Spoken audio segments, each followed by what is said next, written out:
Hi, this is Joseph Williams, son of John Williams, and you are watching the Nerf Herder Council. Why, you stuck-up, half-witted, scruffy-looking nerf herder. You can't use that word. Only we can use that word.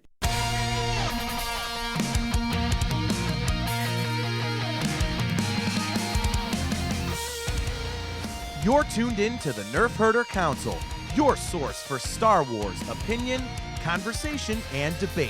Featuring your hosts, JT. I don't care. It's close enough. I'm not here to be accurate, god damn it. I'm here to just say it.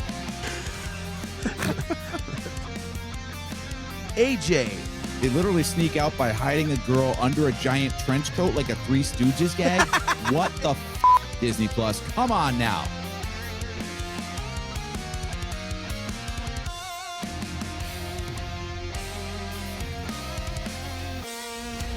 On this episode of the Nerf Herder Council, we're giving our review of Andor Season 2. Did it live up to the hype, or was it a Death Star-sized letdown? And seriously, what was up with that guy's mom?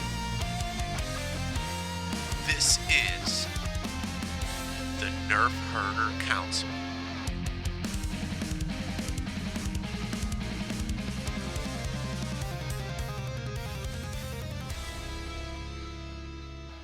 What's up, guys? Welcome to another episode of the Nerf Herder Council. I am your host, JT. We are live on our Facebook page and our YouTube channel, and we are also live on the Virtual Cantina Network's Facebook page and YouTube channel as well. You can find us at those locations every other Wednesday at 8 p.m. Eastern Time. If you are watching on YouTube, either of the channels, please do not forget to click the like button, the subscribe button, and also the notification bell so that you are notified every time we go live. We are brought to you by Audible. Go to audibletrial.com/NHC for your 30-day trial and a free audiobook download. If you would like to get some awesome customizable Nerf Herder Council swag, just go to shop.nerfherdercouncil.com. And if you would like to get some kick-ass Virtual Cantina Network swag, just go to tpublic.com/user/virtual-cantina.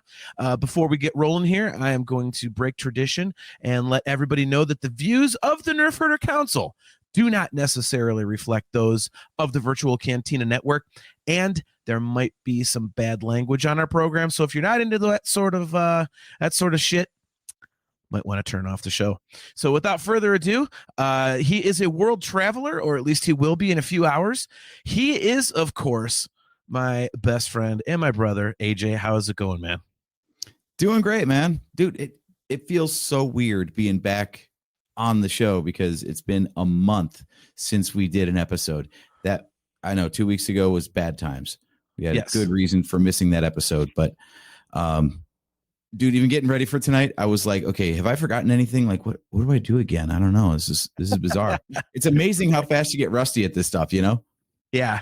No, I agree with you, man. It's I actually of all things, I have my music show. That's, the weeks I'm not doing Nerf Herder, I'm doing Talking Into Infinity. And we canceled last week's show because, more bad times hit my buddy Brian, and he just was not feeling it. So I've canceled the last couple of episodes of my shows. It's been a little rough, man. I got to send out, first of all, thank you to everybody for being patient with us for not being on 2 weeks ago. And I got to send out a huge thank you to you because, you were right here at my house with me that night. Unfortunately, guys, we had to send our Wayne boy, our chonky donkey, we had to send him to the Rainbow Bridge. And it was that Wednesday, and it was I don't know how much we've actually talked about this, and this will just be for a split second, and then obviously we'll get to our topic here. But there he is. There's my dude. There's Wayne. Oh, the world's most lovable bodog. But yeah, like AJ and I are huge dog people. especially me and Wayne. We adopted him last July, and the week of Thanksgiving, we found out that he had terminal lymphoma. So we've been doing the chemo and all the sorts of doggy treatments and stuff. And we knew that, we weren't going to have much time with him, but we did what we could, and made it through a scare in March. And then 2 weeks ago on Tuesday, it was clear it was his time. So that Wednesday was like, we gotta get him out of here. And AJ came over, and we had our whole family here. So we were not really in a podcasting mood.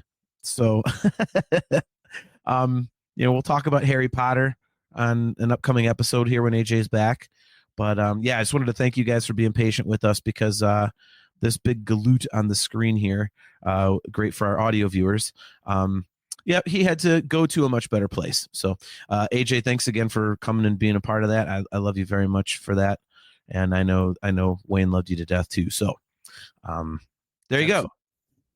So yeah, so you guys all the time. He's so cute, man. So all right. So Discuss Metal Joe, great to see you, Joseph Wren. He says, bring it, gentlemen. Yeah, it's been a while. So that's good. Kale McLeish, our very good friend, says, good morning, gentlemen. Good morning to you too, sir. Kale says, R.I.P. Wayne, good as the boys. Yep. Miranda, always great to see you. She says, he's the best splooter. Yep, he was a world champion splooter, man, for sure.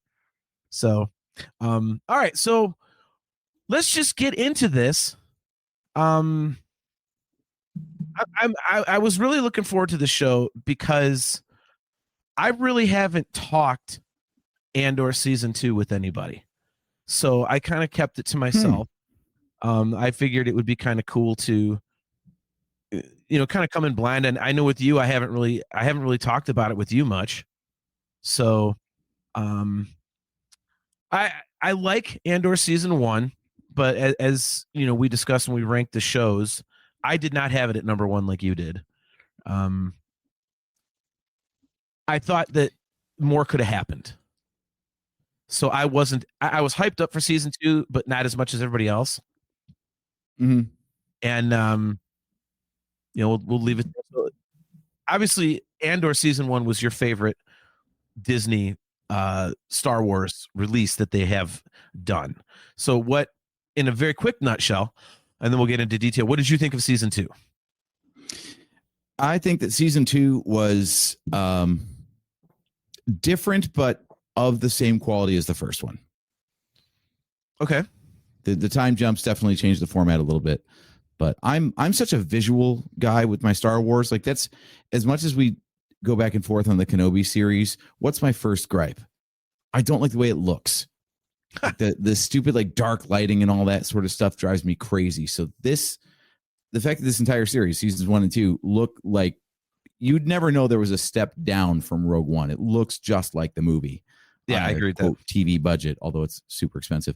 So yeah, just right off the bat, just to see everything in like super crisp detail, all that like original trilogy stuff in perfect 4K, like modern resolution, like, oh, so good, so good, love it so much. Yeah, the look. Yeah. I started out really annoyed with it. I was not a happy camper. We can go through arc by arc, because I shared that sentiment with you. We did talk about this right after it premiered. We talked about that a little bit. I was starting to get tired of the whole nothing of, seeming real importance was happening. I was like, God damn it, get to the point. So it was really getting on my nerves, and it was getting to the point of, I'm just going to slog through this because I have to. I need to watch it. So I know with the Acolyte. Yeah, exactly. I mean, and I knew something important was going to happen at the end. It had to, because we knew that it was going to end right before Rogue One starts. So, I was interested to see that. But I gotta say, man, as it went on, I started getting more into it. And the last 6 episodes in particular, I'm sure this is not anything earth-shattering. I'm sure a lot of people have this opinion. The last 6 episodes were definitely the best of the entire series for me, especially the last 3. And once stuff started happening, I was like, okay, Now I can take this in its totality. I still have some gripes about it, but I thought they did a great job with it. Yeah. Sorry, I cut you off there. No, go ahead. Yeah, I think they try to do the same thing as they did in season 1, where, you know, season 1 just like it was separate story arcs, but it built upon the previous. Yeah. Which still happened in this one. The problem was I just feel like those first 2 arcs weren't as compelling as the first 2 arcs of season 1. Yeah, I would agree with that. It just seemed kind of silly. You know, the whole he steals a TIE fighter. Okay. Well, he's got to get off off of that somehow, but it was, you know, that episode where they've got him in handcuffs the whole damn episode, and those idiots are out there playing space rock paper scissors. I'm like, what is this? Yeah. Like, what am I watching here? I mean, that's when I started getting really annoyed. I'm like, you know, we were supposed to get 4 more seasons of this, but we're getting 1. So they got to cram, you know, a 12 story arc or 12 episode arc into 3 as it is. And I'm getting this crap. You know, do you think that was the problem? The fact that we knew that we were on limited time, so everything that didn't grab our attention, we're like, this is what made it to screen? Like, there's so much other stuff that you could be paying attention to instead of wasting precious minutes on this. That's why I was annoyed. Exactly. I'm like, why does this matter? And I remember you had said, oh, but did you see the planet at the end? Like, did you see the planet reveal? I'm like, oh, it was a flyby of the Massasai Temple on Yavin. Okay, who gives a shit? I mean, we know the rebels end up there. Why did I have to go through a whole goddamn episode to have one flyby? That just got on my nerves like crazy. Yeah. 3 episodes for an Easter egg. Yeah. I'm like, this is dumb. Just do what they did in Solo. How did he get the DL-44? He has no weapon. The guy hands him a rifle, takes the front and back off, and it turns into the DL-44. Ta-da. Okay, move on. Okay. You could have done that with you know, the Massasai Temple. So that got on my nerves. Yeah, and I get that they try to like stay focused on the characters, but they stole a friggin' TIE fighter. They stole like this whole prototype fighter. We didn't find out like what the background was on why they even did that in the first place. If anything came of the fact that they stole the thing. Yeah. It's like, did it even matter? Like the coolest part of the entire first 3 episodes was just dropped entirely. Yeah. It was like a Darth Maul. This is awesome. Oh, okay. That's done. What? Why? Yeah. Like, man, yeah. That got on my nerves a little bit. Miranda says season 1 was better than season 2, I believe. Miranda, I'm going to disagree with you there again, because I just Andor season 1, again, I understand what they were going for. I just would have preferred something that felt a little more important to me. You know, one little PP village getting pissed off at the Empire. It's like, okay. And people say, oh, well, it's, you know, showing how how the rebellion started, and it's like at its grassroots. Okay, I get that. But the rebellion's a little large for me to just focus on one tiny little thing. And I got to be honest, I don't understand the whole thing with like them as kids. What the hell was that? And I was like, it really, unless I missed something, which is very possible because you know how I forget things when I watch something Star Wars new for the first time. Like, what did that have to do with anything? I mean, the only thing I could think of was to justify the line in Rogue One where he's like, I've been in this fight since I was 6 years old. Okay. Did I have to see him at 6 years old? No, I did not. He said it. He was okay. He's been in it for 6 years old. Okay, show me some rebellion shit. I don't need to see the old woman making a dead speech and, you know, I mean, like, you know, a guy clanging a big freaking gong thing. Like, I don't know. That's why when you had it at number 1, I just couldn't. Like, I enjoyed it a lot, and I know I sound like I'm bitching about it. We're gonna get to my feelings on this, and it's gonna be positive. Don't worry. I just think this season was much better because it felt at least the last half felt consequential. Interesting. See, I felt the opposite because I think it's always easier. Like season 1, if it had only been that one season, then you've got like all the time between the show and Rogue One to fill in the details in your own head canon of like how he made that transition and what happened in between. Season 2, especially because of the whole, like, we only get 3 episodes per year.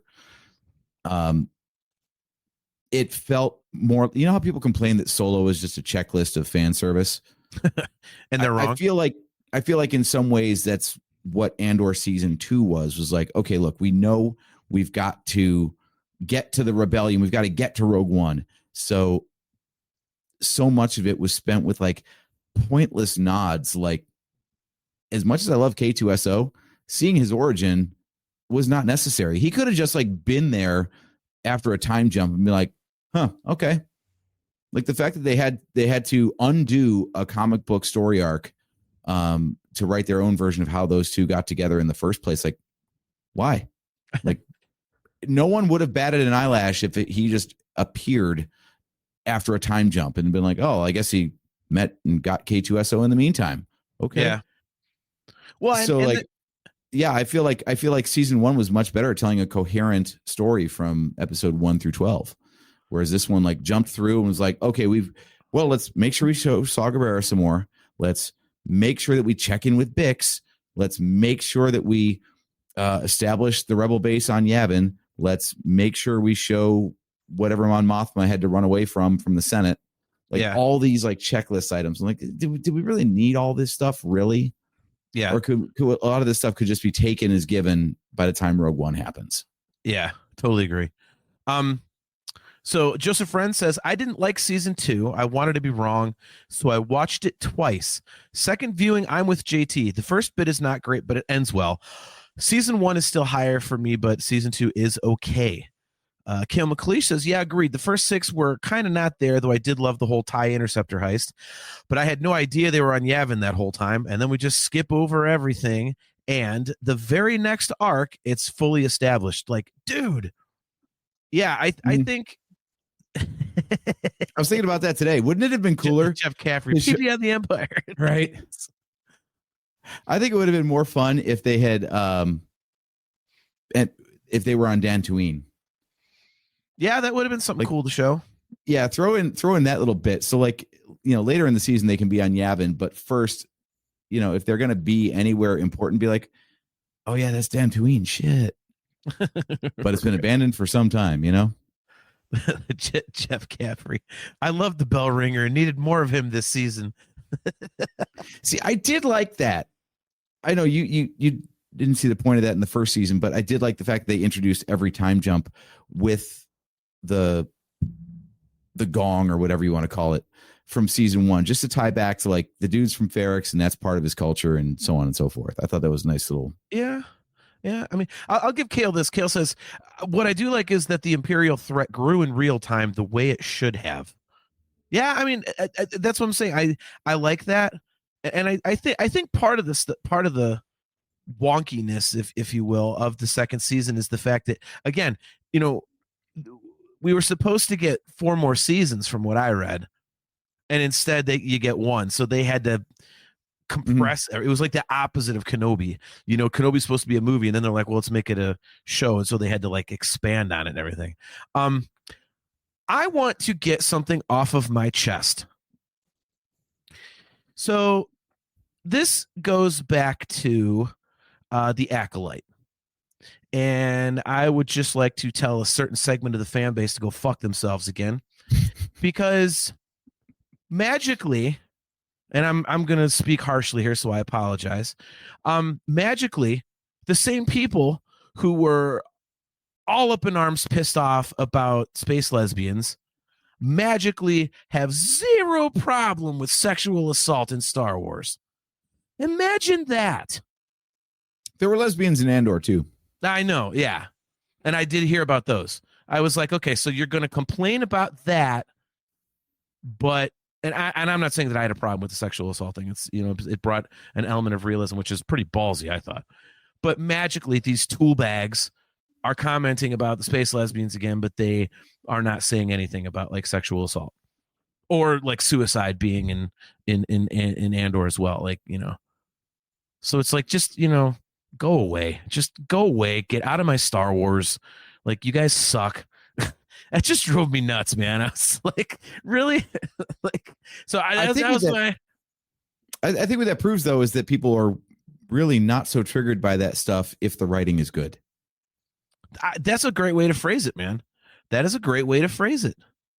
Yeah. Or maybe they were just a little softened up because they've already seen other triggering stuff in previous series. I just think they're a bunch of tool bags. So anyway, I had to get that off my chest because they're still tool bags. You're absolutely right. But yeah, no, I was shocked about that. Were you? Oh yeah. I mean, I was like, Bix, wow. Bix got it hard in the first season already with the torture scene. Yeah. Like, man, did she really need to go through that too? Damn. I thought, if you really want to drive home that the Empire is bad, then congratulations. You did it. But damn. Yeah. Chastity Crawley, always great to see you. She says, Morgan Freeman said it best. I hate the word homophobia. It's not a phobia. You are not scared. You are an asshole. Yeah, that's true. That's very true. Yeah.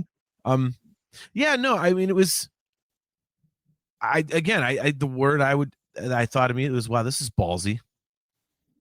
Because it's, to put something like that in Star Wars is like, holy crap. Like, that's pretty impressive. I thought it was like, because one of the things that we've always said about Rogue One and, especially, the first season of Andor is how gritty it is and how it's real. It feels like more realistic Star Wars, and you can't get more realistic than that. Yeah, making people shittier definitely brings it closer to reality, doesn't it? Yeah, I mean, and I thought that's one thing that the series, both seasons did very, very well, was it did humanize, what Joseph Wren is calling a space opera in the comments. It humanized it. It really brought it to a more relatable level. It wasn't as much space fantasy as it was. Yeah, this is an actual thing, that happens. And I kind of like it for that. I think that's cool. I think it's fresh. And I think you just phrased it perfectly by saying, it was, people probably didn't throw a fit about it because it was well written. Yeah. So what I think is interesting, you mentioned how like it's about real people, like regular people, right? Yeah. The thing that always made Star Wars so novel is the Force and, the Jedi and the Sith and all that. And Rogue One and this series are both based around none of that. Yeah. Like you got Chirrut Baze, okay. And there's the Force healer who shows up, and we don't even know if she's actually healing anybody in this series. Yeah. That's it. So isn't it amazing that like what we thought made this series and this franchise like so special and beloved actually doesn't even need to exist to make it compelling? Yeah. No, I agree. I think what's cool, and I wouldn't say it's quite on this level for me, but I think a lot of people who are fans of Rogue One see this as being on par with Rogue One, which is difficult to do. Mm-hmm. You have a lot more room for error when you're spreading it out over 24 episodes as opposed to a 2 hour and 20-minute movie. So, to me, that's very impressive. I think this show had a lot riding on it. People were, I mean, let's face it. I mean, we've talked about it with so many of our friends and most fans, a lot of fans anyway, I would say, put Rogue One at the least in their top 5 Star Wars movies, if not top 3. And I know you and I talk all the time, like it battles in terms of quality, it battles with Empire. And so this show had so much riding on it. And I thought, I would say most fans are of the opinion that it really met expectations, if not exceeded them. Mm-hmm. I've seen barely any complaints about it. In fact, I feel like I'm the most negative person about it. DQ. We try to be positive, but yeah. Yeah. John Godfrey. Good to see you, bro. He says, I want to see stormtroopers paying their taxes and spending their refund checks. That is awesome. Oh my god. Yeah, I mean, we know that there's a payroll now thanks to season 1. So yeah, what are the tiers? Like when you get promoted to like sergeant, for example, like what's the bump in pay? Yeah. So one last complaint. What in God's name was the stupid mom in there for? Cyril's mom. Like what was the point of that? That just seems so like it just is unnecessary. I mean, it doesn't really matter because it's just character exposition, I suppose. But I was like, Yeah. she ultimately ended up being nothing. Yeah. It depends. By the way, Like, there'll be spoilers in here, guys. I forgot. I think what makes the series work so well is that it doesn't need to be Star Wars to work. Like the themes, everything is talking about. Like if you remove the Star Wars trappings and you made it like some fictional country on Earth, for example, instead of different planets and such, like it would still make sense. The story would still play out. So like what got me with her was obviously one, she's just hard to get along with, right? Like Yeah. from the moment she showed up in season 1, I'm like, man, you know, as a grown man, as much as I love our parents, small doses, right? Like at some point you kind of like outgrow your parents to an extent and you like can't wait to get away from them. Yeah, right. And I felt that. And then in the second season, when she tries to pull that shit again and Dedra's there to be like, nah, bitch, I'm in charge now. Yeah. Like I did like to see her get knocked down a peg. And then when the news broadcast went out about Gorman and, you know, she sheds that tear, I'm like, oh my God, can you imagine? Like she doesn't even know that Cyril ended up dying at that point. But she just saw the news that something was happening where he was. And she was so scared for her son. And it was a very real moment for me. So even though she was an annoying character, like I feel there was like a dramatic payoff for all that nonsense, you know? Yeah, I totally understand that, but it's like my first reaction, I'm so cynical. I was like, yeah, but do you really care? Like you've been telling me he's a screw up for the last like, you know, God knows how many years, and now you're concerned. Like I thought he was just a big screw up and everything. So yeah, I don't know. She's a prototypical helicopter parent, right? Yeah, very much so. Yeah. And I think, you know, I don't know, maybe the reason that, you know, again, I'm into it. We'll start getting into the positives. I'll just say it. I'm into it. Those last 6 episodes, especially the last 3, changed my mind on the whole thing as in totality. So if I really, take the last 3, yeah, dude. Well, okay, because all this stuff happened, like things were actually happening, and that's where I was gonna go with this. Is like I'm fine with like character driven stuff. You know, I don't need to have, you know, episode 3 with, you know, gigantic space battles and lightsaber battles going on all the time. Like I don't have to have that. But I think I much prefer in Star Wars to have more stuff going on. It's, you know, I don't know. I was comparing it to like The Sopranos for me, because like this, I love The Sopranos, and even the slower episodes of The Sopranos, every episode there's something, like somebody's getting whacked, or there's something, you know, there's an event or something like, and so this one, I think, just focusing on everything on such a granular, personal level. I think for me, I preferred the stuff that felt like it was more galactic.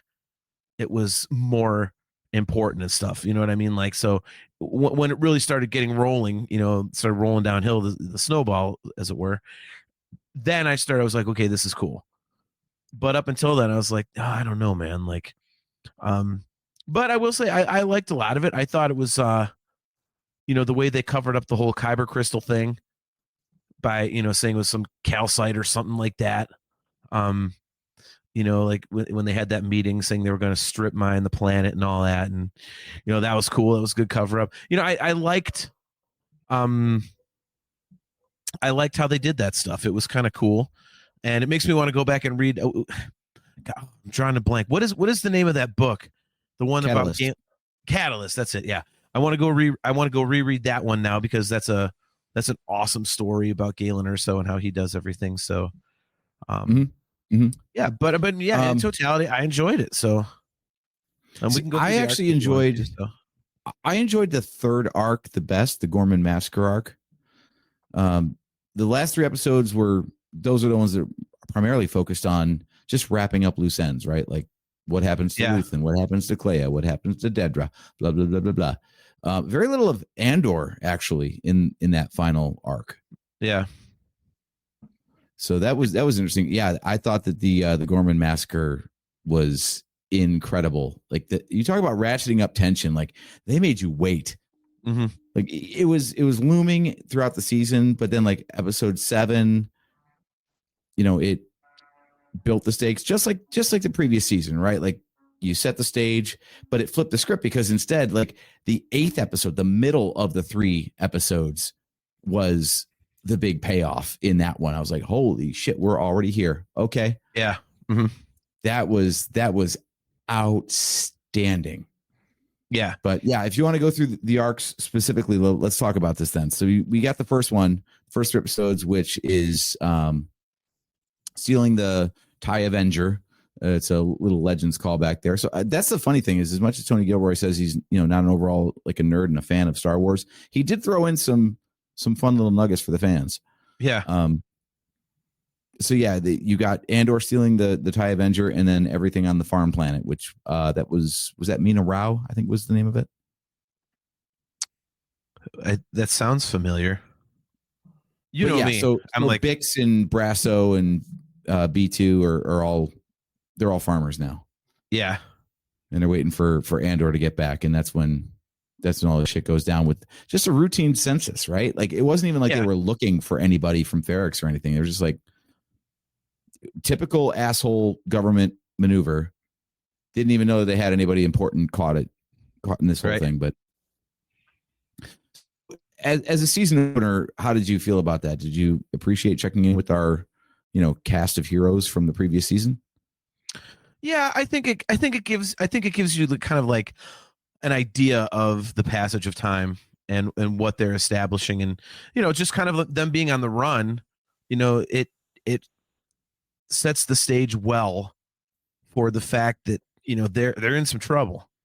They didn't just have this uprising on Ferrix and then go their separate ways. And the Empire's like, they're a bunch of little doorknobs, whatever, like go away, like gnats or something. Like, no, it was they're nervous. They know they're going to be in some trouble. And I think that set the stage anxiety wise really well. Yeah, the one thing I did appreciate, I had to watch the season again just to, like you said, like it bears a rewatch. There's enough stuff going on dramatically that you need to have it a couple of times before you really like get like a full understanding of things. I did like that they painted like 2 pictures. One was they're okay now, like they're on this other planet, they've resettled, things are going okay. But then you've got Bix over here having nightmares. So it looks good on the surface, but that doesn't mean that they're free and clear of everything that happened to them in the previous season. So I liked that balance to show that while things are better, not everybody is healing at the same rate and is past it. Yeah. So I thought that was really cool to show, just to get that continuity to say, like, yeah, it's been a year later, but you know what? In real life, we've got enough stuff in our recent past to say, like, you know what? 1 year doesn't mean you're over it. Yeah. Yeah, that's a great way to phrase it. It's, again, and, like I mentioned earlier, it kind of humanizes everything. Mm-hmm. So it's funny because as we're talking, I'm like, oh, I really like that. And then you'll mention something, oh, I really like that. So I'm like liking it more and more, just discussing it, like realizing how much I enjoyed. So, but like you, though, I did want to follow up on the whole, like, we stole a prototype TIE fighter. What the shit? Like, come on, that's got to mean something. Yeah. And it's just never mentioned again. Like, we don't even know what happened to the ship. They flew off in it, and that was the end of the season, or that arc, I think, episode 3. And then it's just not there in the next episode. So I don't know whatever happened there. They stripped it for parts. Yeah. Like, great, good job. You stole the ship, and we never saw it again in Star Wars. So I guess whatever they were going to do, they're not doing it now, thanks to Cassian. So good job. It was actually a hunk of shit. So they're like, they don't need to show it ever again. This thing sucks, man. Oh man, this is like a gremlin, like a 1973 gremlin. Like, man, oh man, all the other TIE fighters are way better than this hunk of garbage. We don't got to show this again. See, actually, the schematics were in the ship. So, like, when he flew off with it, like, fuck, we can't build that thing again. Does anybody remember how long it was even? Yeah. Who left many the plans? did it have? Yeah. Which one of you dickheads left the plans of the TIE fighter in the TIE fighter? Look, it looked like a golf ball sandwiched between two hexagons. Okay, can we just start again? Is it really that difficult? Are you kidding me? Are you kidding me? Yeah. Joseph Wren. Damn it, Cassian, get back here with that thing. Nick Hall. Good to see you, man. Saw turned it into a porta potty. Maybe that's the gas he was huffing. Right. That's awesome. Oh my gosh. So yeah, that was a bit of a interesting. slow start, right? Like, especially Yeah. he steals it like immediately, and we're like, oh, this is fun. We got to see the whatever troopers from Solo, the disco troopers. Yep. With their fur Disco jackets. That was troopers. awesome. Yeah. And then and then that was like the best part of all 3 episodes. Mhm. Then we got, like you said, space, rock, paper, scissors. Oh, that was so frustrating. I was Plus, like, what are we doing? I get that nerves are frayed and they're stranded, but shit, if you showed up as a group, would you devolve into we're going to try to kill the other side? Or at some point would cooler heads prevail and be like, oh, this is dumb. Why are we trying to murder each other? We hate the Empire, right? Yeah, we hate the Empire. Okay, great. Let's go fight the Empire. Well, what do you expect from people that are solving their differences, their intergalactic differences with rock, paper, scissors? Not true. That's all you need to know right there. Not to get super political, but I kind of appreciate the irony that these dumbass rebels are the American accents. Caught that, did you? Like the dumbest heroes are the Americans. Like, go figure. Caught that, did you? But it also took me out of the story. Like Right. when we hear an American accent in Star Wars, we're like, well, that's just regular people. They're not even trying. That doesn't sound like spacey at all. Yeah. Look, Kale says, well, obviously it does set them back, stealing the interceptor. He says the interceptor doesn't show up until Jedi after this, right? I think it shows up in Later, Rebels. Chastity. Yeah, I think it's before that, Kale. But not a lot. So again, it must be the hoopty of the TIE fighter fleet. That thing was durable as shit. I mean, I built a few TIE fighters in my day. I got plenty of Lego back here to prove it. You cannot bang that thing off of walls. You certainly can't land it on its wings. That thing's going to crumble, man. Apparently, it's easy to fly. I mean, Cassian was rocking that thing pretty good in just no time flat. Apparently, it's a bitch to fly because there were 12 motherfuckers on that planet that all tried, and they're like, I don't know how we did it. Yeah, but you said they were all the dumb ones. It was remember? a stick. That's what it was. Stick shift and no backup camera. Yep. That's why you barely see it, because no one can drive the damn thing. All the other TIE fighters are automatics. This one's a stick. Right. Why does this have 3 pedals? What the shit? I don't have a third leg. Well, I mean, I kind of do. Can women not drive this? Hey, Sam. Anyway. Sam, why does a TIE fighter have a clutch? Oh, that's a stick. God damn it. Well, I'm out. Get me one of the other ones. Give me a TIE bomber. TIE bomber is like the SUV of it's like the Ford Explorer of the TIE fighters. That explains why this ship never showed up again. It had that GM Super Cruise. They're like, that's way too expensive. Nice. They priced themselves out. Nice. All right, back on target. Stay on target. There we go. Apparently, they say it was Sinar Systems. I think it was Tesla, actually. I was just about to say it's the Tesla Cybertruck of TIE fighters. Yeah. No one knows Elon how to get announced the damn thing. Yeah, Elon rolled it out on stage. Everyone got all hyped, and Cassian's like, "Shit, we got to steal this thing." Okay, this is big. Turns out it was the only one that was ever going to be made. Yeah. I'm still sticking with the schematics being in the TIE fighter. just some complete and total window licker. Just wandering around, and he drops the Kale McLeish. Why are there 6 pedals when there's only 4 directions? Nice. Yeah, I just like the thought that there's a really stupid tech that like dropped the schematics in the TIE fighter. Whatever. And then Cassian flies off. It's like, shit. That makes more sense. It works that way in this branch of the Star Wars universe. Remember, I mean, the one thing I just realized just the other day rewatching Rogue One was like, why did Tarkin blow up Scarif? Did the plans exist nowhere else? Was he like, That well, was why? if I blow up this one tower, then the plans exist nowhere else and the rebels can't get them? Obviously they did. They built a second one. Well, that's because they learned their lesson from the TIE Interceptor. They didn't have some shithead leaving the one set of schematics. They had a backup set. Yeah, like I was watching Rogue One. I'm like, there is no point in turning the Death Star on that planet. Like the rebels had already transmitted the plans at that point. And even if they hadn't, still, why are you blowing up your own base? Well, I don't know. Did Tarkin know that though? I mean, Vader knew it from the fleet, but did Tarkin know that at the Death Star? I think he was just, look, we're killing some of our guys, but we're killing all of these rebel idiots. So let's just nuke them.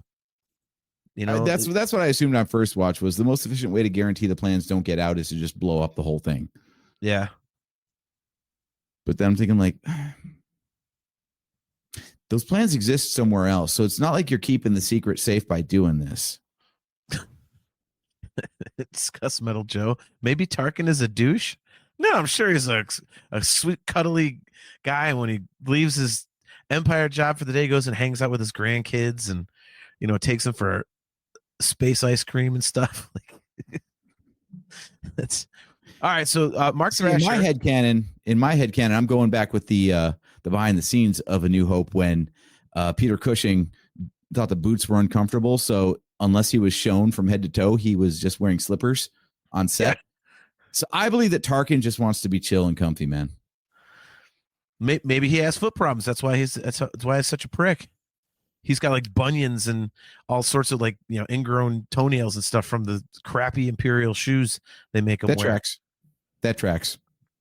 Okay, so the TIE Interceptor doesn't show up very much because the guy left the schematics in it, and Tarkin is an a-hole because he has foot problems from crappy Imperial footwear. We need to start writing these things down so we can keep our ideas before Disney steals them.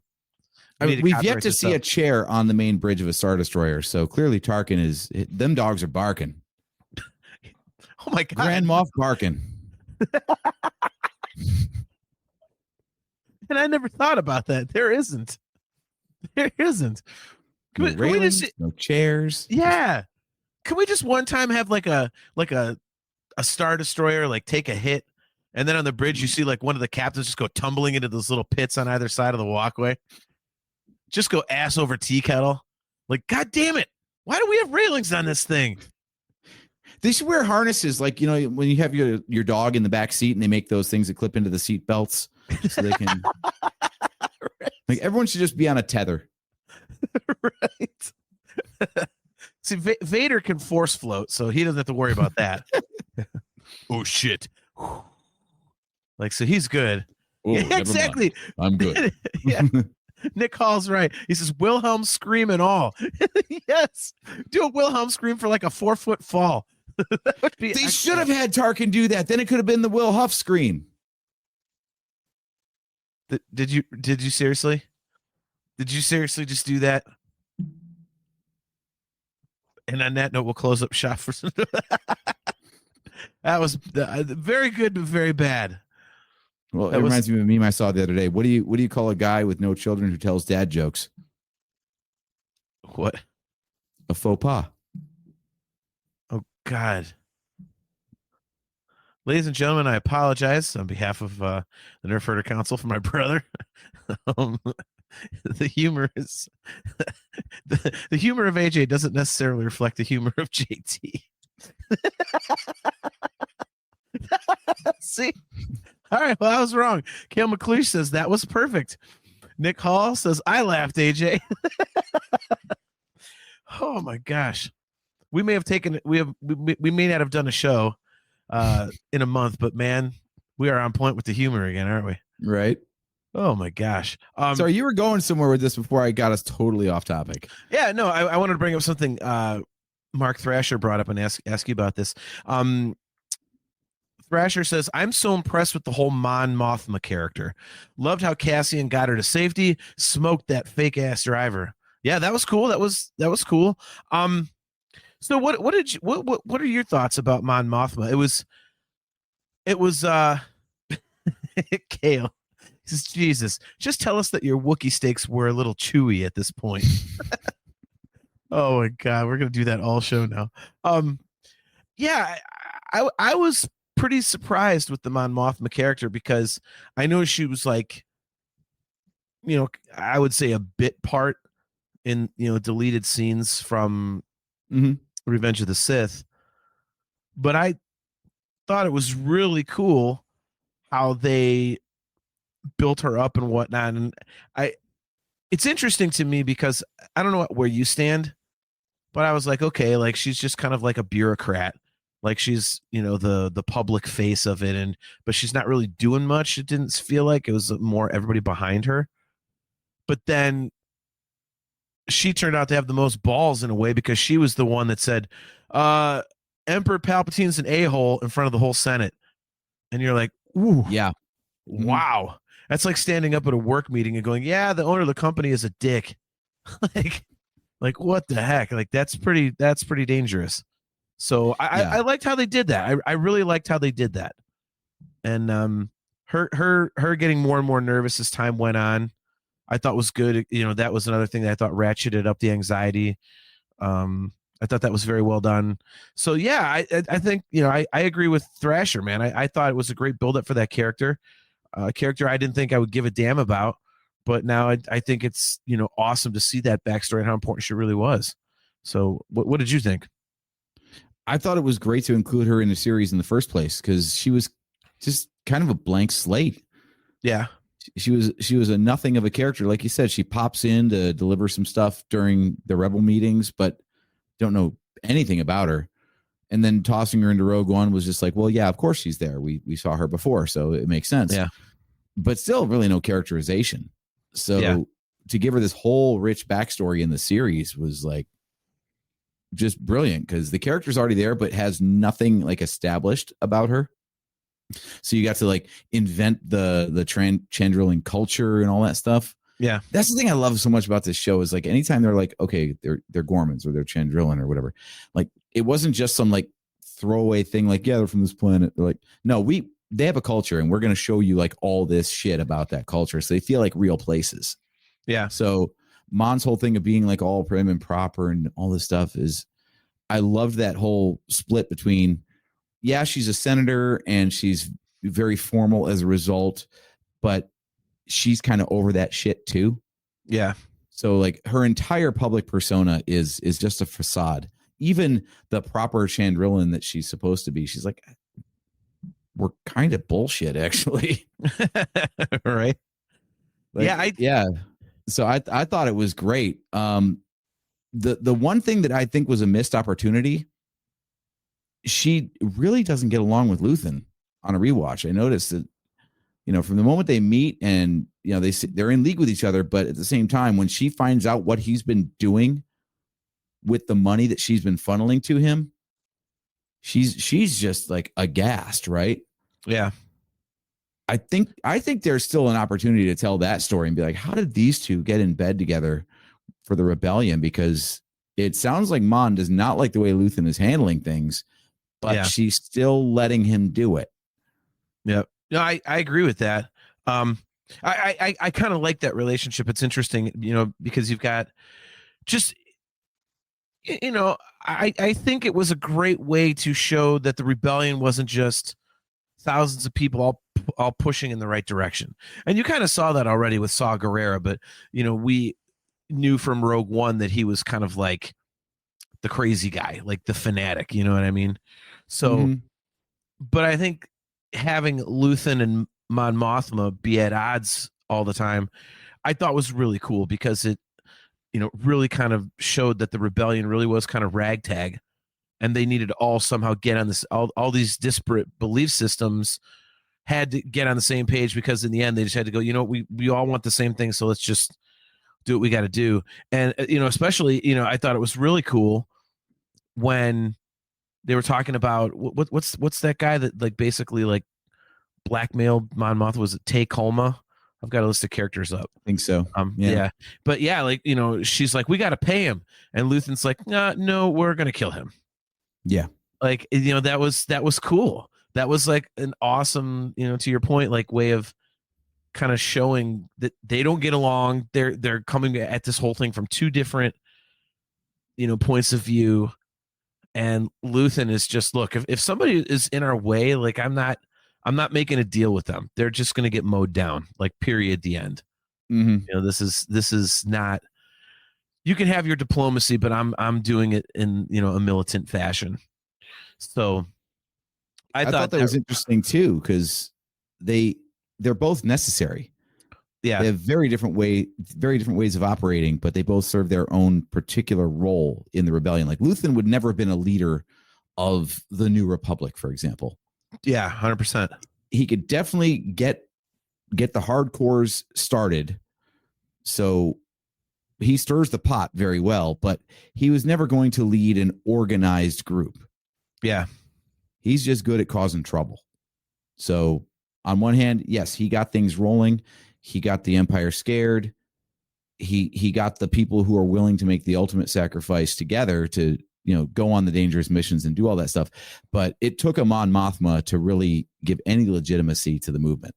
Yeah. Yeah, totally agree. Troy Halter, great to see you, man. Thanks for tuning in. He says Luthen was the guy behind the guy. Thrasher, I agree with this. He says, I also love the toast to everyone at the end.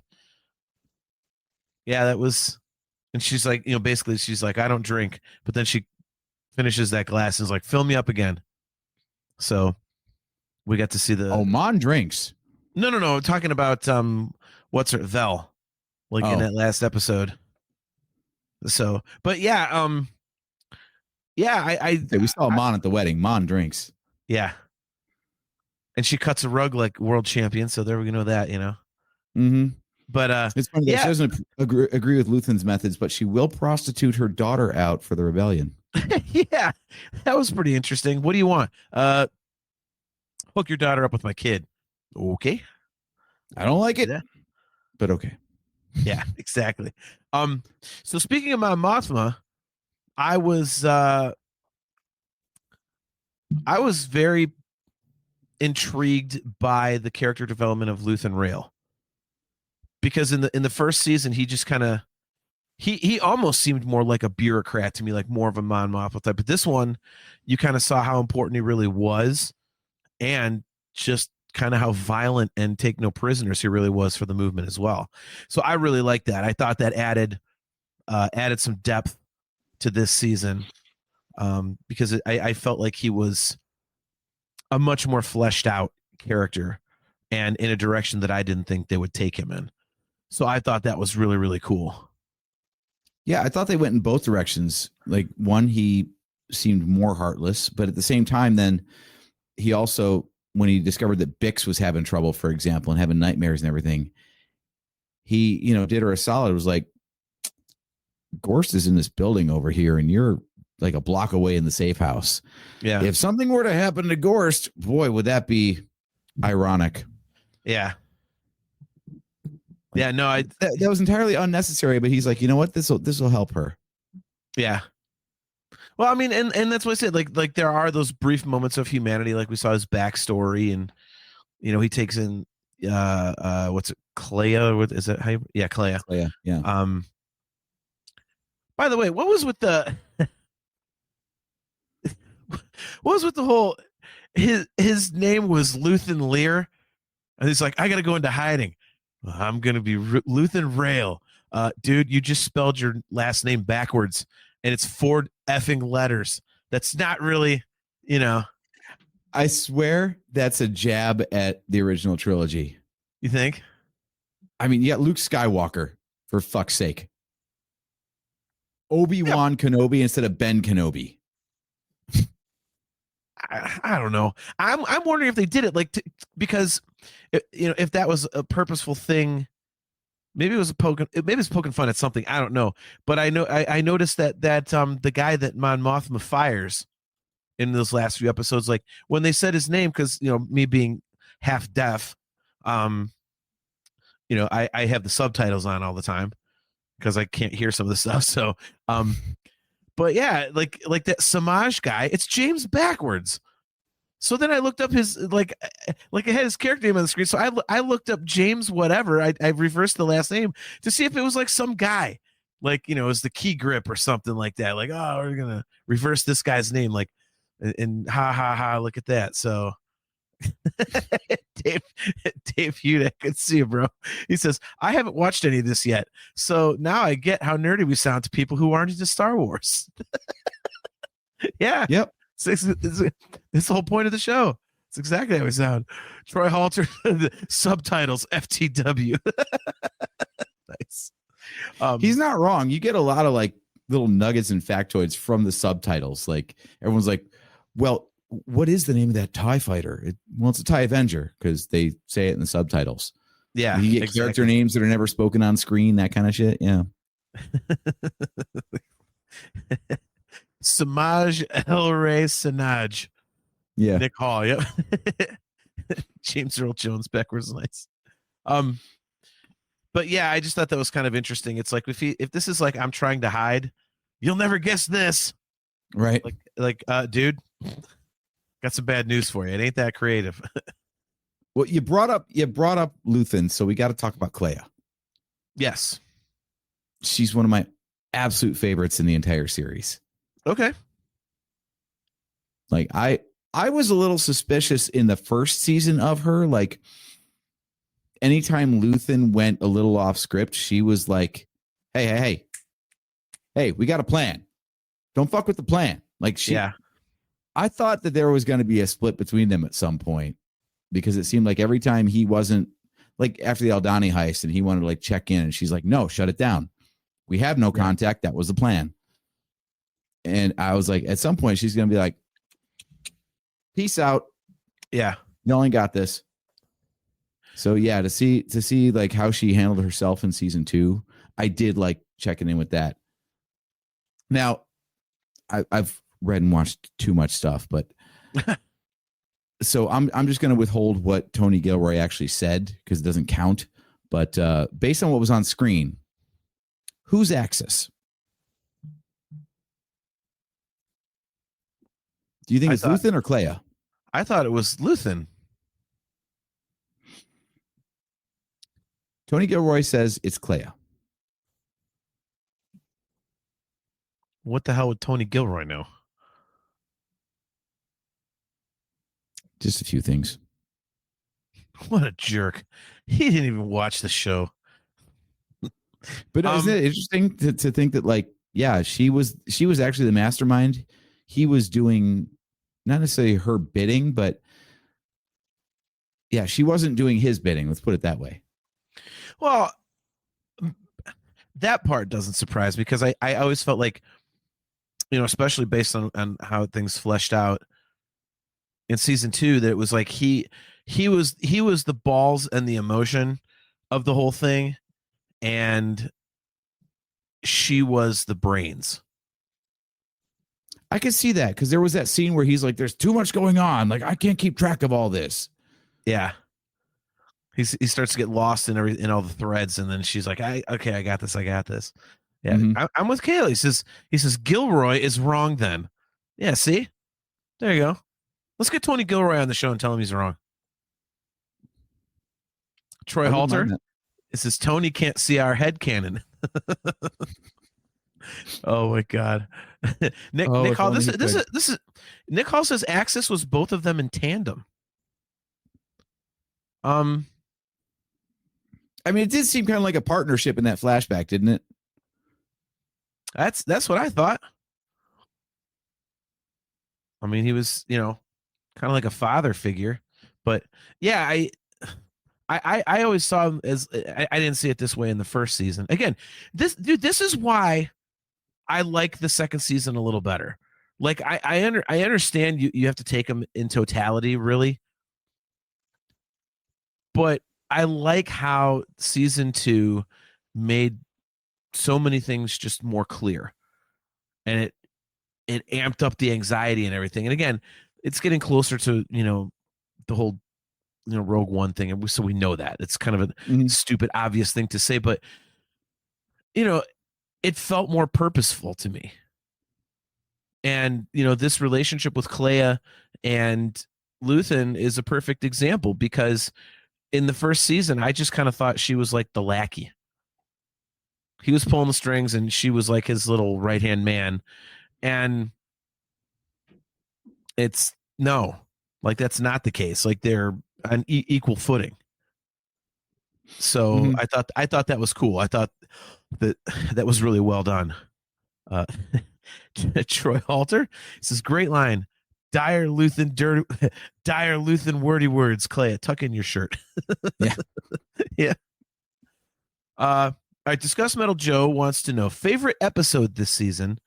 If you cannot pick one, then what is your favorite quote unquote year this season? I think I like episodes 7, 8, and 9 the best. Because you really start getting into the last bits till you get to Rogue One, but you've got was the Gorman Massacre in episode 6, or was that in episode 7, 8? Like 7 and 8. Yep. Okay, that's what I thought. Okay, yeah. So I mean, you've got the Gorman Massacre in there. So yeah, I just think that for me was when it really started. I was like, okay, I can get behind this. You know, that's when it grabbed me, I think. And then I was excited to watch the last 3. And then, you know, so yeah, me actually, this show turned around for me with 7, 8, and 9. What about you? Or a specific episode, like you said? Yeah, I agree. 7, 8, 9, best story arc by far. And 8, of course, being the episode. I don't know how much of that specific episode was actually the massacre, but God, like you felt it from, you know, that little bit in Rogue One where they're at Jeddah City, in Jeddah City, whatever. Yeah. And he's like, you know, this town's about to blow. Like, if that moment was stretched out over like 40 minutes of television, that's what you got.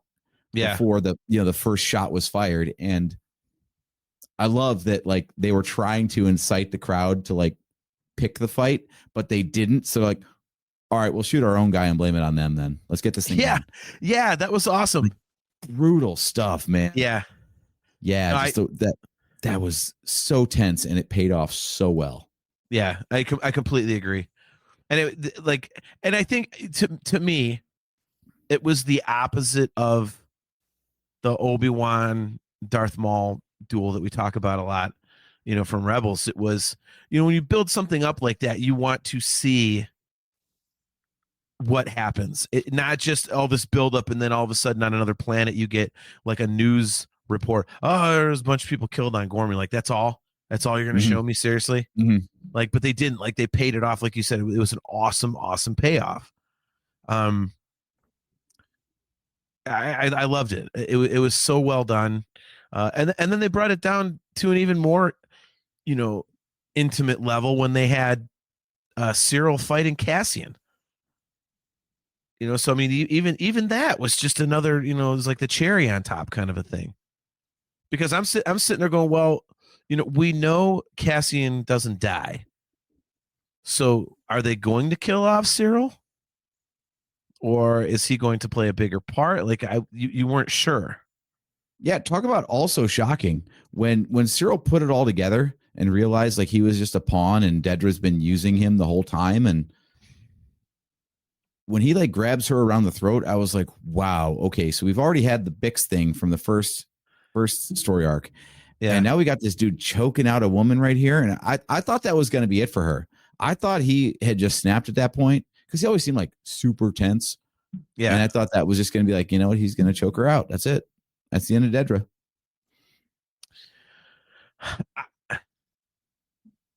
I didn't really get that vibe. I thought she'd weasel her way out somehow, which she did. You know, he let her go. Like, she didn't fight her way out. He just decided not to choke her. But damn, like, I'm surprised that's true. More wasn't made of that. I mean, a dude straight up just strangled a woman. That should probably get a reaction. But people were just, I don't know, maybe after the Bix scene, they're like, yeah, that's the tone of the show. Okay. I have to admit, I did see that. I was like, oh, well, it's not sexual assault. So I guess this is lighter in tonality now. Like, I mean, The part of that I did love overall, though, with the Cassian fight, I didn't even realize. It's like when you pointed out that, what is it, like 45 minutes into Revenge of the Sith is the last time that Obi-Wan and Anakin face each other as friends. yeah. So the entire back half of the movie, like they don't interact or they're fighting. Yeah. It's like that with this fight where, like, yeah, we know as the audience, like Cyril and Andor, they've got a whole thing going on. But then Andor's like, who are you? Like, didn't even realize that those two had not really crossed paths at all. Like, he saw Cyril from behind on Ferrix. That was it. That's the only time they cross paths in the entire series. It's like a No Country for Old Men kind of thing. Yeah. Ooh, that's a good reference. That's a great movie. It is a great movie, yeah. But I was like, holy shit, I forgot that they actually have not come face to face like almost ever. Yeah, that's crazy. And it calls back to that line from I forget the dude who was the rat in the Aldani crew, but what he said, like, was it the axe forgets but the tree remembers or something like that? Yeah, I know what you're talking about. Yeah. Yeah, so like Andor's been living rent free in Cyril's head this whole time, and Andor doesn't even know who the fuck he is. Yeah. No, that is awesome, man. Like I said, I just the Cyril character was very interesting to me because I almost feel like he's a little bit superfluous. I mean, just some guy trying to find Cassian, like, okay, wasn't okay. That one I got to disagree on. Okay. How so? I feel like he's the exact opposite of Andor. Like, he's a cog in the machine, but whereas like Andor gets built up and supported and like grows through all of his interactions in the rebellion through Luthen and everything, Cyril gets swept up thinking the same thing's going to happen, but turns out he just gets ground down like just one more tool for use until he's not useful anymore. Sure. Okay. So I feel like they're the same character on opposite sides, and it illustrates that contrast between like the good guys help you out and their family. The bad guys don't give a shit who you are. Yeah.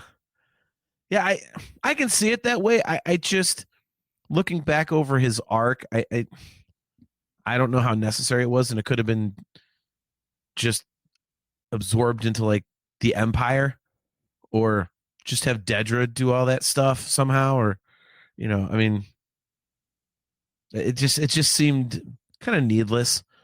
I mean, it was fine. I'm not like, it doesn't take away from my enjoyment of the show or anything like that, but yeah, I mean, it was okay. That was, I don't know, but I mean, I wasn't really paying attention because I was so into the whole Imperial thing anyway. I loved that, like seeing more of how just dastardly and objectively cruel the Empire was awesome. And especially seeing like when they had those meetings in the conference room, and everybody's just trying to piss on the other guy, and that was cool.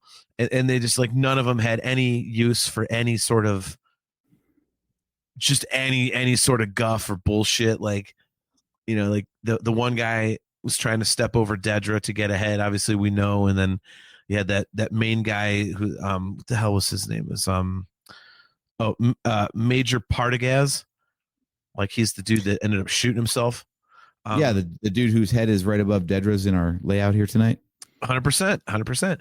Yeah, he was a cool character, and I also was really, really happy that we got as much Krennic as we did. I was afraid it'd be kind of like a bit, this like kind of like a bit player type of thing, but I loved how much we got, and I loved how they really, really made him out to just be a complete and total bastard. Because in Rogue One, he seemed like middle management to me. Like, he didn't really matter. Yeah. But in this one, it's like, okay, he's much more important, you can tell. And he was a scary dude. And when he was interrogating Dedra in that one scene, it was like, wow, man, what's he going to do? So I loved what they did with Krennic in this show. It was so well done, and so that was good. I'm trying to think of any other characters where I was really impressed. What about you? Is there any you know? I mean, obviously Luthen's great, but I mean, anybody stand out for you in this one? Well, I'm a Krennic stan, so yes, getting Krennic in the series at all, I was like, yes, absolutely.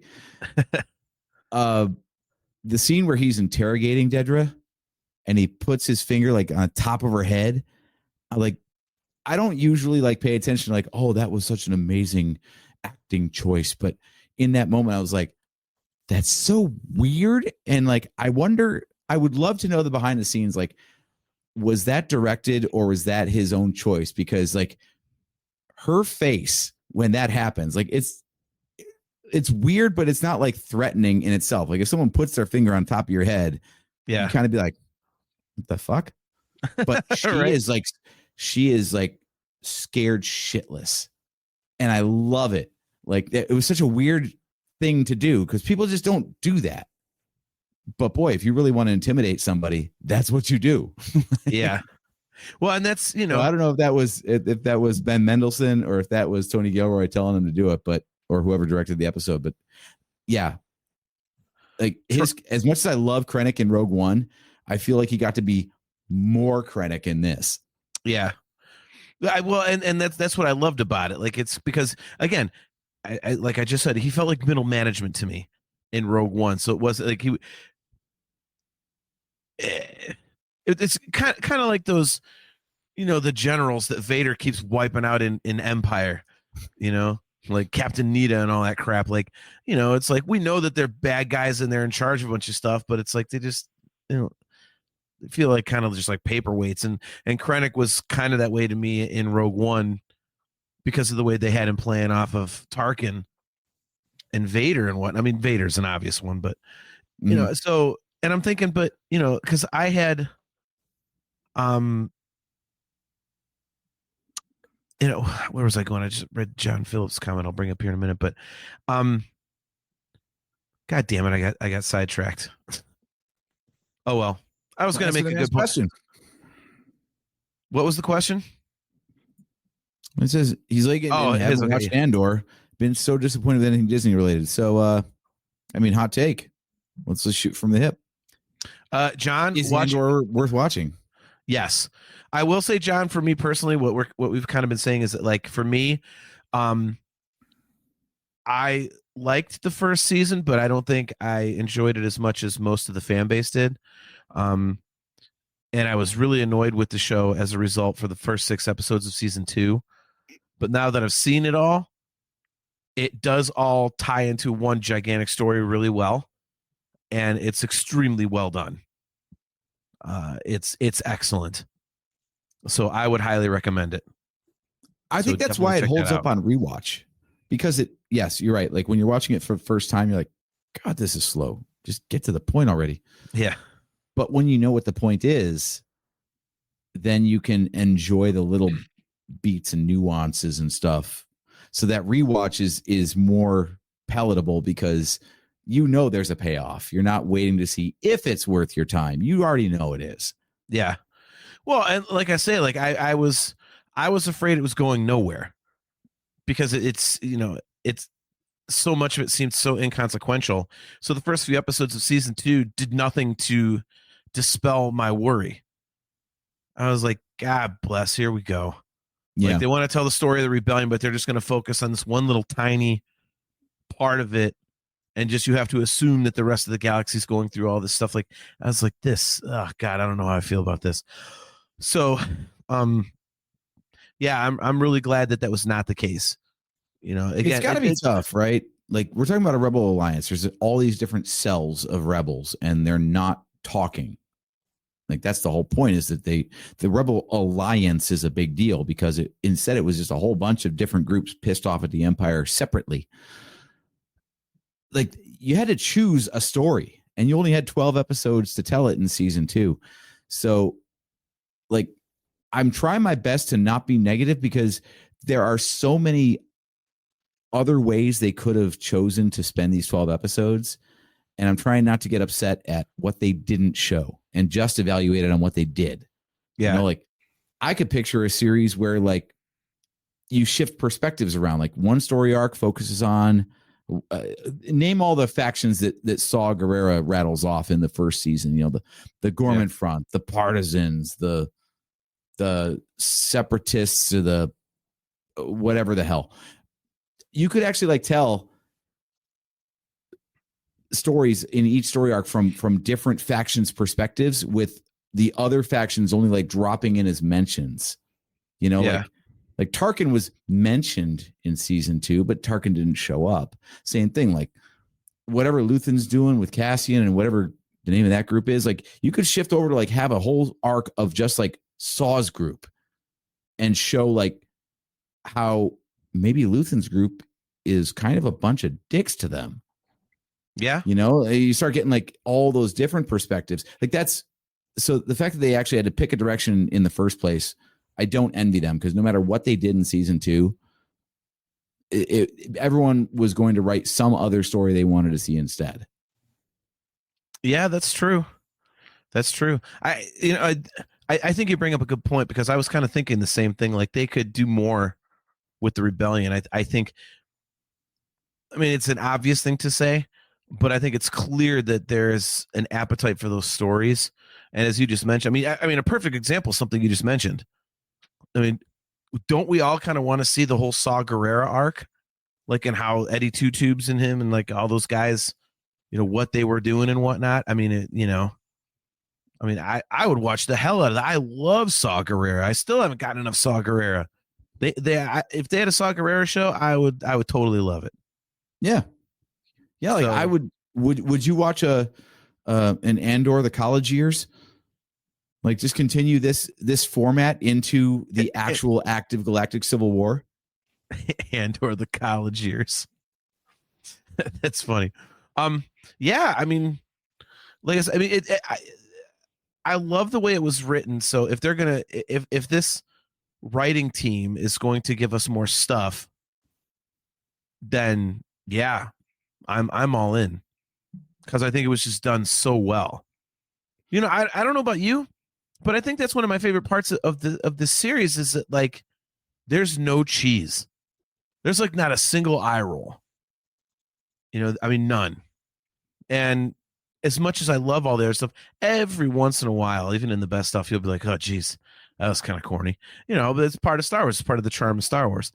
But this just went down the reality rabbit hole and never came out. And none of it turned out to be kind of campy. I mean, it was extremely well done, and it took chances, and it was something fresh. And I you know, again, I take it in its totality because I was not sold on it for a while. Looking back, like I love it, and as we talk about it, I'm liking it more and more. Being like, oh yeah, I didn't think of that, or yeah, this part's cool, man. Like, and just speaking about it, finally getting my opinions. I was like, damn, I really enjoyed this show. It's interesting that you say it's something fresh, because in thinking about it, I realized that, okay, we've had Rebels, which shows the story of the formation of the Rebel Alliance. For half of the show, it does. Yeah, to a degree, right? But we've also got Rogue One and then 2 seasons of Andor made by outsiders, Gareth Edwards and Tony Gilroy. So the bulk of what we know of all the setup for the original trilogy, like arguably the most pivotal time period in the entire Star Wars franchise, is told by other people. Yeah. Like how, I don't know if you want to call it brave, but what a choice for Kathleen Kennedy. Yes, I'm going to praise Kathleen Kennedy on this one, to give Gareth Edwards and Tony Gilroy the freedom to write the most pivotal block of time in all of Star Wars so far. Well, like all the other stuff is the George Lucas wrote and everything else. Like everything leading up to that, leading up to what we love about Star Wars, was written by somebody entirely else. and it's the most material that we've got of this era. So if you want to say like everything hinges on the original trilogy, somebody from outside the Star Wars fraternity, for lack of a better term, wrote most of it. Like, talk about high stakes.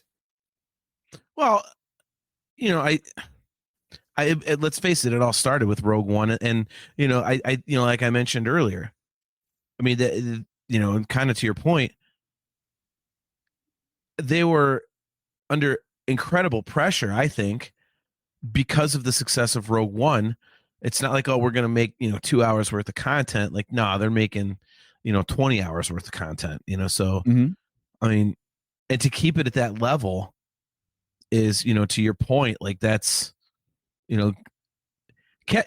Kathleen Kennedy putting this in their hands is not overly surprising to me, just because, I mean, she knew from Rogue One what they were capable of, at the very least in terms of tonality and, kind of doing something new within the Star Wars galaxy. But I think, fleshing it out in the fashion that they did, I think, was very brave, because as much as people love Rogue One, I mean, is there a certain point where even the most diehard fans like, well, I don't want my Star Wars to be serious, because you could run into that. I mean, look at our rankings of the shows. I mean, you are fine with it, whereas me, I'm like, dude, give me some Kenobi. Like, it was serious, but there was some of that camp to it, and fan service, and there were lightsabers in the Jedi, like, and I like that. I think a lot of the fan base does. So I think that took a lot of bravery to kind of say, hey, like you mentioned earlier, we're not bringing any of that crap in here. This is just down in the dirt, gritty Star Wars, like if it was happening to your next door neighbor. And I think they pulled it off brilliantly. Yeah, it's a huge deal. Like, what we know of the rebellion is mostly detailed by this show and the movie that follows it. So to say like, oh, this is the core of the rebellion, like, oh, you mean a bunch of people that did some really shitty things, but for a good cause? Like that completely. Yeah. When Diego Luna said like, you'll watch Rogue One differently now, I'm like, yeah, exactly. Like, to find out like the stuff that he did and what we thought was a character arc in Rogue One was only the end of an arc and not the beginning and the end. Yeah. Like, yeah, it's crazy. It's crazy because I actually did that. Like, I think it's like about 2 weeks of in-universe time between the last 3 episodes of Rogue One itself, and A New Hope. It's like 2 real weeks of time for them just to get from, we offed Luthen, we raided Scarif, and then we took out the Death Star. Yeah. 2 weeks in that galaxy. Isn't that kind of crazy? It's what is that in total? It's like 7-8 hours of on-screen time. Yeah. And 6 of them are told by Tony Gilroy. Yeah. Well, he definitely, it's Star Wars enough, but it's also different enough. I think he was able to really kind of tap into what fans wanted to see, and was able to do it in such a way that it wasn't, a direct ripoff of George Lucas, but it also didn't suck. Mm-hmm. Because we've seen, no, not to beat this dead horse, but J.J. Abrams did not do a good job with his 2 movies. I don't think. I mean, they're fine. I enjoy them, but you can't look at. I mean, it was kind of parroting a lot of Lucas-isms. He brings back Palpatine to save his story. I mean, episode 7 was basically episode 4 for 3/4 of it. Like, stuff like that. Yeah, and Tony Gilroy, I'm with you, did awesome, because it was not that. He understood. I don't know. It's just like I said, he understood what the fans are looking for. So, sorry, I got something in my eye here. That's gonna look awesome on rewatch. Don't worry, the But, audio viewers won't have a clue. it was a Major League. Who gives a shit? No one's watching anyway. Yeah, but I completely agree with you. It is brave, but I think, he absolutely knocked it out of the park. And, as I've said many times on the show, I love whenever they do anything new, even if I don't like it, because it creates the potential for more stuff, and of that new stuff, I might like something. And I think the success. Go ahead. Sorry, go ahead. No, I was going to say, I think the success of Rogue One was a great step, but I think the success of Andor breathes new life into some things that we might get. Because it proves that there's an appetite for it if you do it well, and they now have a team of people that are doing it well. Yeah, and I think I hope that the lesson that Disney takes away from this is not that it has to be original trilogy. That's the only thing that fans like. I hope they instead look at it and go, okay, the way in which the story was told is what people like so much. So Yeah. we can tell stories in any era we want, as long as they are of this quality. And what made it of this quality? Okay, let's take that, and not just say like, well, it's stormtroopers, not clone troopers, and it's the Empire and not the First Order. And and that's not what makes the show great. It's well written. That's what makes the show great. So maybe focus on that more. I would love this, man. I mean, that's the thing, is like thinking about the show. Pick another era of Star Wars, original trilogy, prequel trilogy, sequel trilogy. This same style of show could still work. Oh, I completely agree. Yeah, if you want to show, maybe like tell me another version of the Clone Wars from the Separatist point of view.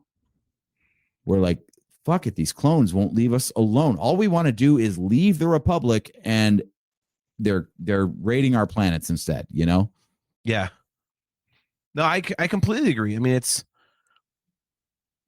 because it is a little more realistic and whatnot, and you can, I think it proves that you can get into something more character driven and less, this is a terrible thing, but less action based, and people will still respond to it if you present it in a fashion that is, that really is written to where it makes sense. Yeah.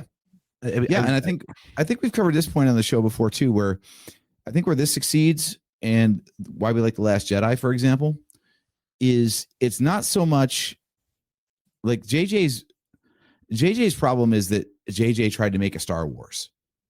Yeah. Like he's like, okay, well, if I throw some TIE fighters and some X-Wings in there and people got lightsabers, then good, mission accomplished. I've hit all the marks. Yeah. Whereas like Last Jedi and this, people want to like say like, oh my God, how did Tony Gilroy know that like we'd have a problem in America in 2025 with undocumented immigrant labor, and he wrote that into the story arc, but this was filmed 3 years prior and blah blah blah. He's a historian, and these patterns repeat. So nothing was actually tied to modern day. It's just a theme that keeps recurring throughout human history. Yeah. So like the Gormans sound French because it was the French resistance in World War II. And well, what is the Empire? The Empire are Nazis. Yeah. And you look at the First Order, that's the bad way to reference the Nazis because it's so overt.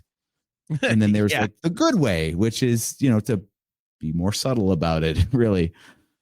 So yeah, I think what we like best when Star Wars is firing on all cylinders, what made George Lucas's Star Wars so great was him reflecting on, the human experience and all that sort of stuff. But like the best follow-ups to anything George Lucas did are the stories that go back to the things that inspired him to make Star Wars. So you can't just sit there and put all the trappings of Star Wars in any story and it works. You instead go back to the stories that George Lucas was trying to tell using X-Wings and TIE fighters and laser swords, and do it that way. And that's what Tony Gilroy is doing. Like he's looking at like conflicts and fascism and all this other stuff throughout history. And he came up with Andor. And, Ryan Johnson, same thing. Like he went back to like, what was George Lucas's method? Now, if I apply that method, what story would I come up with? Yeah. So yeah, I hope that's the takeaway for Disney, is that it's not make everything look like the original trilogy. It's go back to the things that made the stories from the original trilogy resonate so timelessly. Yeah. Well, and I think to phrase it it might be overly simplistic. You said, J.J. Abrams set out to make a Star Wars. Like, to me, the successful Disney Star Wars properties that they've put out since acquiring them, the best stuff is not where it feels like they're setting out to make a Star Wars. They're setting out to tell a coherent, well thought out, well written story. It just happens to be in the Star Wars universe. Yes. And because I think, wasn't it J.J. Abrams that said like for like episode 7 or like it was like basically just, or no, that was Filoni and Favreau. But look, they're saying, oh, it's like you're a little kid, you just get to pull out and play with all your Star Wars toys and stuff like that.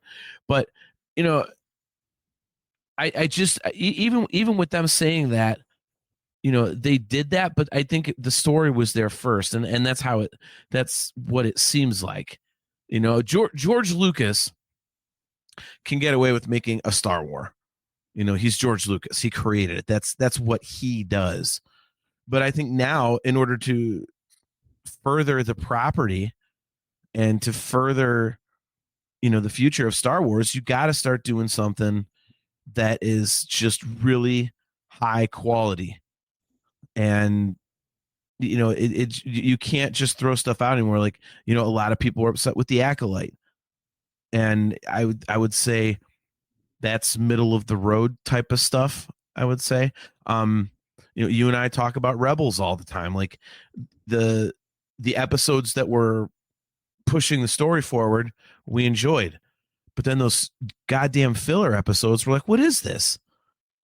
Yeah. So something like Andor that serves a purpose and is done well, instead of just going, well, let's, like you said, put a bunch of TIE fighters and all that shit in there and X-Wings and, pew, pew, pew. And it's doing something besides that, I think is the future of Star Wars. And to the point where, I mean, this worked so well. Like, wouldn't you kind of want to see like, I'm not saying this is the show I want to see, but just using it as an example, wouldn't you want to see like a Dedra show like that Andor? Now let's make Dedra.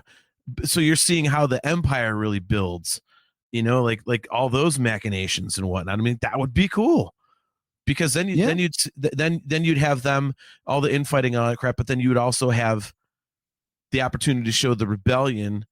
You could really lay into like Saw Gerrera being kind of like this, complete madman and just butchering Imperials, and show, oh well, the rebellion are bad guys too. Like, it's kind of the perspective thing. So, I think that'd be cool. So, yeah, I mean, final thoughts for me. I loved it. I really thought after the first 6 episodes, I was going to be like, okay, Andor sucks. I'm going to be on an island for the rest of my Star Wars fandom. Because everyone and their brother's like, oh, it's the greatest thing they've ever done and all this. And I'm like, no, but yeah. John Phillips. Yeah. Dedra and Andy Serkis in prison. Yeah, exactly. That'd be great. Was it Kino Loy?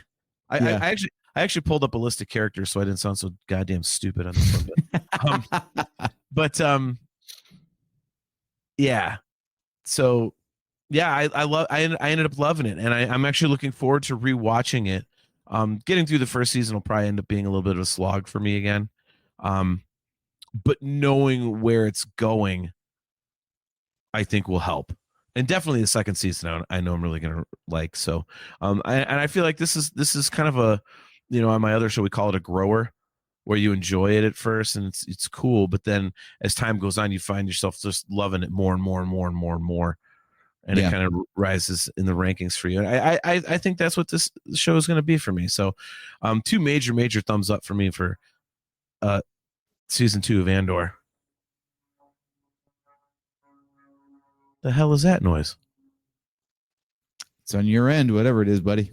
It's a car or a helicopter, whatever. Maybe we're getting bombed. Oh, well. Maybe it's that damn TIE fighter from the first season arc. I don't know. It is. It is.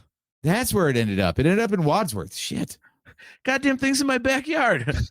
All right, I gotta see which of me and the neighbors are gonna get to keep this thing. I gotta go out there and play some rock, paper, scissors. I'll be back. Good call. Good call. Anyways, your final thoughts on Andor season 2. Final thoughts on Andor season 2. Like you said, slower start than the first season. I think the weight of expectation was against it, but it managed to actually deliver. So huge triumph on that. Hopefully sets somewhat of a precedent going forward. It shows that the fans don't hate everything that comes out, and we can get more things of this quality, not of this style, but of this quality. Like they can learn like what makes people like a show. And like you, it's a grower. Like I want to go back from episode 1, season 1, and watch it all through again now and see if it feels different. Because I know just rewatching this season, especially with the 3-episode crunch every week, having time to see it through and like chew over the scenes and stuff, even the stuff that didn't matter so much, like the Mon Mothma crap and all that sort of stuff, we were like, why are they on this farming planet? I feel like now that we know that it's going somewhere, now that we have some patience involved, I think it'll play better in the long run. So it's like the anti-sequel trilogy where, upon further rewatch, that one falls apart more. I feel like this one's going to get appreciated more as it goes. Yeah. And totally agree. And I just, I hope that whatever is coming next for Star Wars, which is very little right now, I hope this gives them some sort of a direction forward. And I hope it leads to more Disney Plus subscribers, because I'd love for them to do more shows and stuff. I'm afraid that, them cutting 3 seasons out of this show, if what we read is correct, is not a good sign for the future of live action Star Wars television shows. And personally, I love the live action television shows, even the ones I don't like. I just love that they're there. So getting some more frequent content, much more frequent content, I should say, I think is a good thing. So hopefully they get back to it. Maybe they can find a way to make it cost effective so that, they don't have to cut out, stuff like multiple seasons of this show. So there we go. But on that note, why don't we do a plug here real quick for Rebel Scum Con, of which the Virtual Cantina Network, I believe, is a sponsor. And that is going down. AJ's going to bring up the graphic here in a second. But the Virtual Cantina Network is a sponsor of Rebel Scum Con, and that is happening. Let's see. This is August 10th. August 8th through the 10th at the Frisco Conference Center. So go check that out. And there will be a Boonta. So the Boonta Eve get together that Spencer puts together for the pre-show. It's a pre-show hangout before all the Star Wars celebrations begin. He will be doing one for Rebel ScumCon. So that is going to be, when it comes up here, that is going to be on Friday, August 8th at 8 p.m. And that is at the Revel Patio Grill at 9305 Preston Road in Frisco.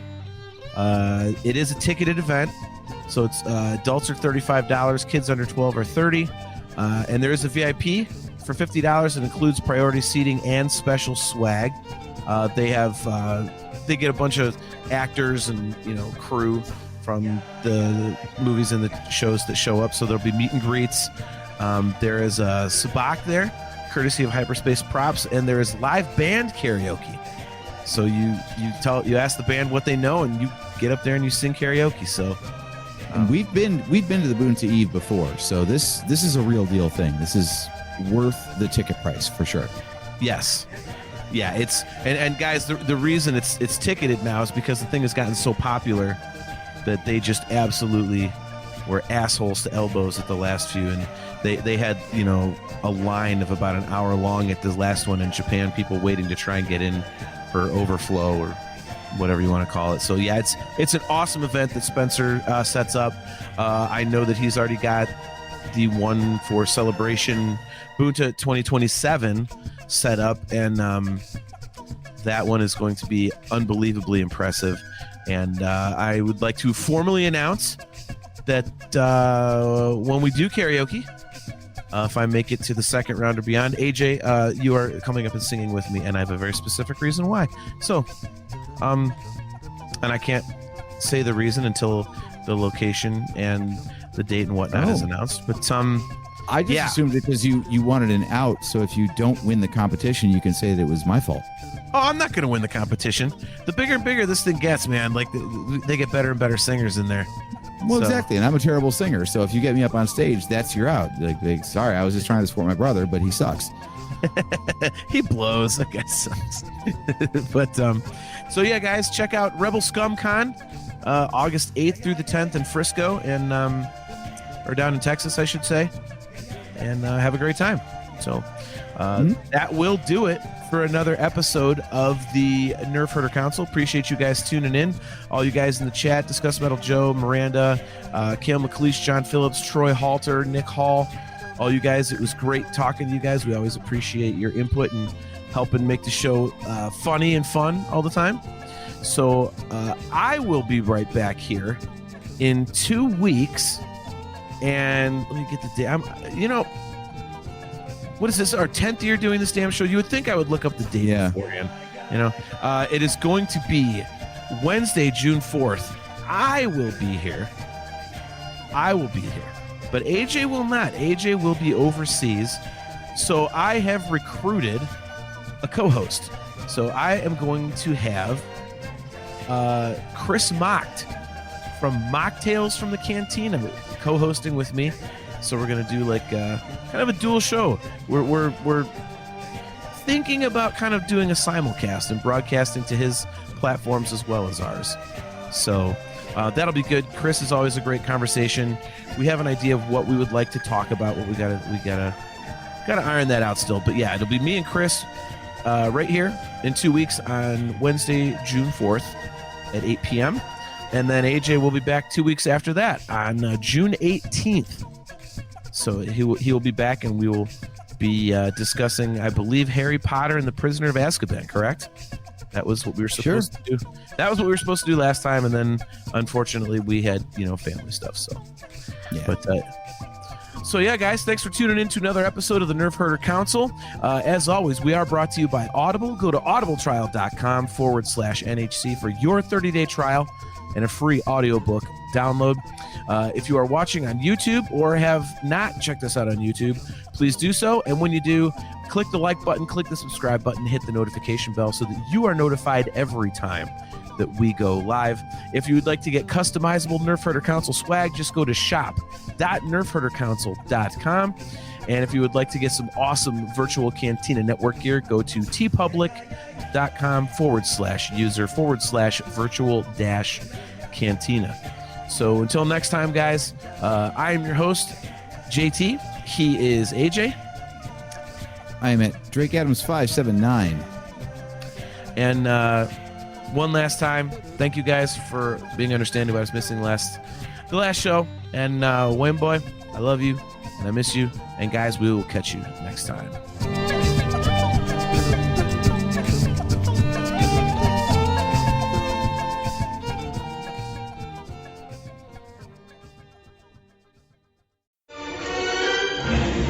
This bucket of bolts is never gonna get us past that blockade. This bucket's got a few surprises left in her. Plus, me and Chewie are on it. Ain't that right, Chewie? Hell yeah, you my Nerf herder. You my Nerf herder.